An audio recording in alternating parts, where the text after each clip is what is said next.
Does the First Amendment protect tortious speech? New York Times Company versus Sullivan, 1964. Snyder versus Phelps, 2011. All liberty may reasonably be regulated to protect the rights of others. The freedom of speech is no different. For example, no one thinks that the, quote, right of freedom of speech includes the right to commit the tort of fraud. The elements of the tort of fraud define wrongful behavior, and wrongful behavior may be prohibited without violating the Constitution. The freedom of speech is no different. Defamation and the intentional infliction of emotional distress are also torts that wrongfully violate the rights of others. Does the First Amendment provide any limit on these causes of action? The two cases in this video hold that the answer to this question is yes. Let's start with New York Times Company versus Sullivan and the defamation tort. Slander is defamation communicated by oral or spoken words. Libel is defamation communicated by fixed words, such as those that are printed. In Sullivan, a government official brought a libel action against New York Times Company for publishing false statements in an advertisement. In March 1960, a civil rights group published a full-page advertisement in the New York Times. Law professor Herbert Wexler represented the newspaper. He described the advertisement. It was published on behalf of a committee to defend Martin Luther King and the struggle for freedom in the South. The advertisement recounted how thousands of Southern Negro students are engaged in widespread nonviolent demonstrations. They're being met by an unprecedented wave of terror. The lead caption, "Heed their rising voices," is a phrase that's taken from a New York Times editorial, which indicates accurately the sympathy with which this newspaper has viewed the Negro protest demonstrations in the South. the purpose of the advertisement was clear. The object of the publication was to obtain financial support. Readers were encouraged to cut out the form on the bottom right hand of the page and mail in a check. Study guide. Should the New York Times Company's advertisement receive heightened protection under the First Amendment? Or does it receive reduced protection as mere commercial speech? However, Wexler acknowledged that the advertisement was indeed inaccurate in some particulars, and I would like to state as faithfully as I can what those inaccuracies were. First, the advertisement stated that truckloads of police armed with shotguns and tear gas ringed the campus. The evidence doesn't show that the police ever ringed the campus in any literal sense. Second, the advertisement stated that the student dining hall was padlocked in an attempt to starve them into submission. The ad was wrong in stating that their dining hall was padlocked in an attempt to starve them into submission. There's no evidence that the dining hall was padlocked. Third, the advertisement stated that Martin Luther King was arrested 7 times. That assertion was also inaccurate. King was arrested not 7 times, to be sure, but it was established that he was arrested 4 times. After the Times published the advertisement, a libel action was instituted by the respondent, Mr. L.B. Sullivan, one of the 3 elected commissioners of the city of Montgomery, Alabama. The complaint demands damages of $500,000 for libel. I think it's against the law of human nature to want to force something down people's throats. People here in Montgomery are what I think the finest people in the world. The advertisement did not name Sullivan, but he claimed that the text could be read as imputing to the police, and hence to him, the violent acts against the students. Under the normal standards of the tort of libel, the New York Times published false information that tended to injure Sullivan's reputation. However, the Times argued that the First Amendment limits the application of this tort. Specifically, Wexler said that a judgment against the Times poses hazards to the freedom of the press of a dimension not confronted since the early days of the Republic. He questioned How far the civil law of libel may be used by state officials to punish the publication of statements critical of their official conduct or of the conduct of the agencies of which they are in charge. Wexler drew inspiration from familiar sources. We are actually making the same argument that James Madison made and that Thomas Jefferson made with respect to the validity of the Sedition Act of 1798. He explained that The First Amendment was precisely designed to do away with seditious libel. And seditious libel was punishment for criticism of the government. Wexler claimed that If James Madison were alive today, so far as anything that I can see in the report on the Virginia resolutions, that the submission that I am making was the submission he would make. on appeal, the question presented was whether the advertisement forfeits First Amendment protection by the falsity of some of its factual statements and by its alleged defamation of respondent. The court unanimously ruled in favor of the Times. Justice Brennan wrote the majority opinion. He announced that the First Amendment limits libel suits for public officials. Here's how he described the test. Quote, "The constitutional guarantees require, we think, a federal rule that prohibits a public official from recovering damages for defamatory falsehood relating to his official conduct unless he proves that the statement was made with, quote, actual malice, that is, with knowledge that it was false or with reckless disregard of whether it was false or not." First, where is a line between a public and private official? Wexler admitted that the distinction may often be fuzzy. It's criticism of his official conduct that's involved, not his private life, though I admit that that's not an easy line to draw, since obviously private affairs do bear on official competence. Here, there was no doubt that Sullivan was an elected public official. Second, did the Times act with actual malice? No. The paper did not publish the false information, quote, with reckless disregard of whether it was false or not.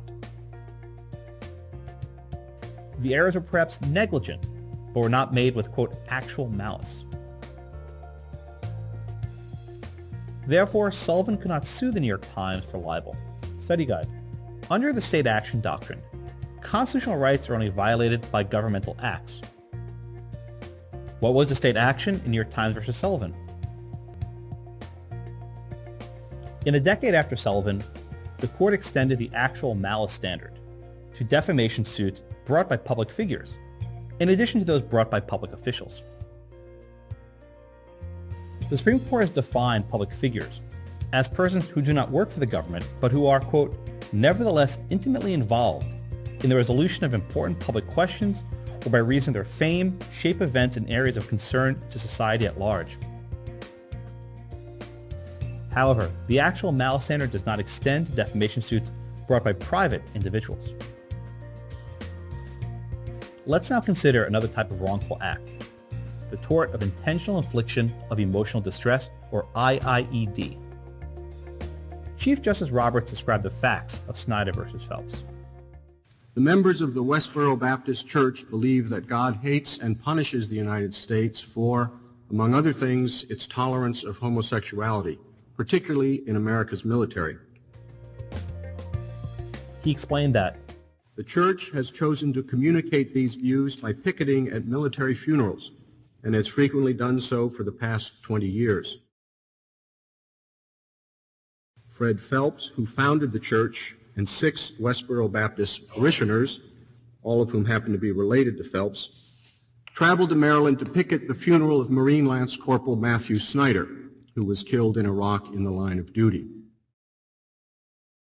Picketing took place on public land approximately 1,000 feet from the Catholic Church where the funeral was held. the protesters held signs with awful messages. Thank God for dead soldiers. Fags doom nations. Thank God for 9/11. America is doomed. Hope in hell. And God hates you.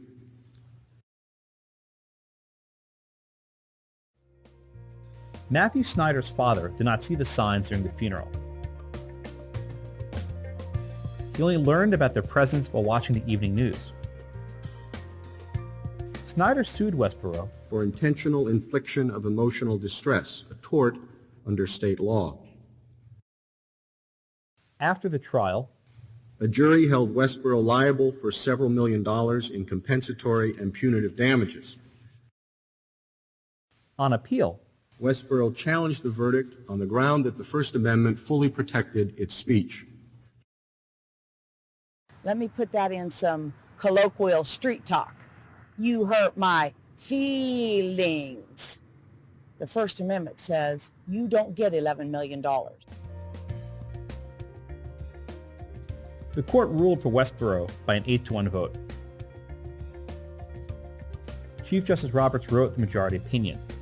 Only Justice Alito dissented. First, the court had to decide whether Westboro's speech was about a public or private concern.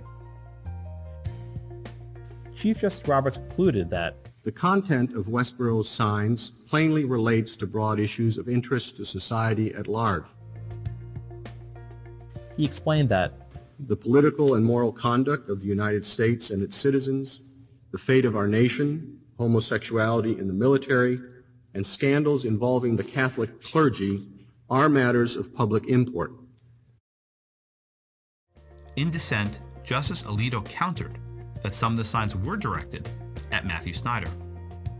For example, quote, "You're going to hell," referred to Matthew. In addition to the signs, sometime after the demonstration, Westboro published a blog post known as an epic that addressed the Snyder family directly. During oral argument, Justice Alito stated, "Do you think that the epic is relevant as an explanation of some of these arguably ambiguous signs that were displayed at the funeral? For example, you're going to hell, God hates you, who is you? If you read the epic, perhaps that sheds light on who you is." The majority declined to consider the relevance of the epic because it was not properly before us. Why? Because Snyder never mentioned the epic in his petition for certiorari.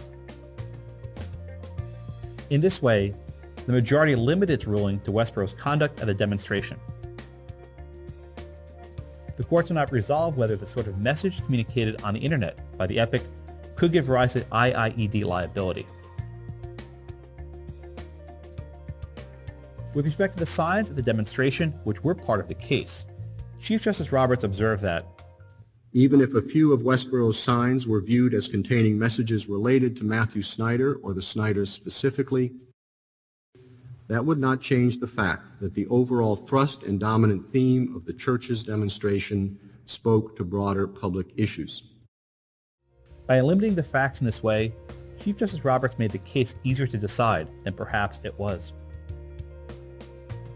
Second, the majority focused on the fact that Westboro protested at a public place adjacent to a public street. Such space has historically occupied a favored position in terms of First Amendment protection.